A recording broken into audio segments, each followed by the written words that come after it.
UP चुनाव से ठीक पहले मायावती के करीबी उद्योगपति पोंटी चड्ढा के ठिकानों पर आयकर विभाग आज छापे मार रहा है। पोंटी चड्ढा का शराब और रियल एस्टेट का कारोबार है। रियल एस्टेट, चीनी और शराब का बिजनेस चलाने वाले मायावती के करीबी पोंटी चड्ढा के 19 ठिकानों पर आज सुबह से छापेमारी होती रही। 200 से ज्यादा अधिकारियों की मौजूदगी में दिल्ली और यूपी के ठिकानों पर छापेमारी चली। दिल्ली के न्यू फ्रेंड्स कॉलोनी इलाके में पोंटी चड्ढा के ठिकाने पर आयकर विभाग की टीम सुबह 10 बजे ही पहुंच गई और छानबीन शुरू कर दी।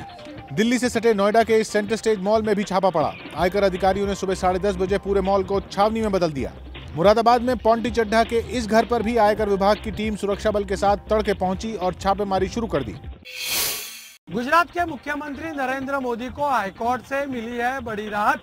गुजरात हाईकोर्ट ने उस याचिका को खारिज कर दिया है जिसमें दंगों की जांच कर रहे नाणावटी आयोग के सामने मोदी को पेश करने की मांग रखी गई थी। गुजरात हाईकोर्ट ने अपने फैसले में कहा है कि ये नाणावटी आयोग पर निर्भर है कि वो मोदी को बुलाए या नहीं। नाणावटी आयोग के सामने मोदी की पेशी की मांग दंगा पीड़ित 2007 से कर रहे हैं। याचिकाकर्ता मुकुल सिन्हा ने कहा है कि वो हाईकोर्ट के फैसले को सुप्रीम में चुनौती देंगे।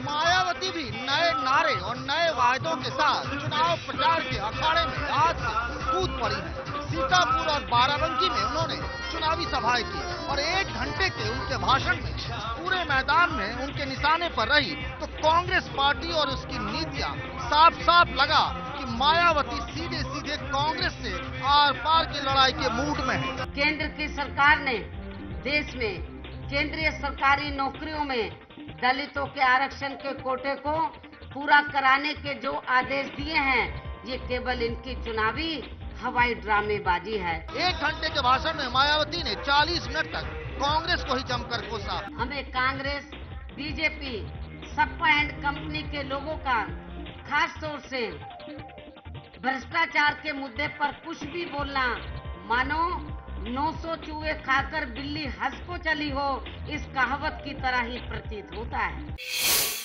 अगले कुछ महीनों में बढ़ सकता है आपका मोबाइल बिल।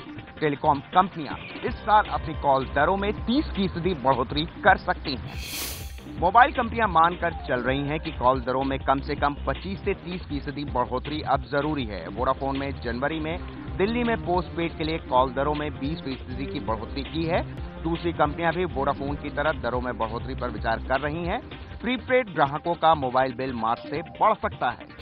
दरअसल मोबाइल कंपनियां कर्ज और घाटे से जूझ रही हैं। मोबाइल कंपनियों ने अपने घाटे को पूरा करने के लिए बीते साल जुलाई में 20% अपने कॉल दरों में बढ़ोतरी भी की थी।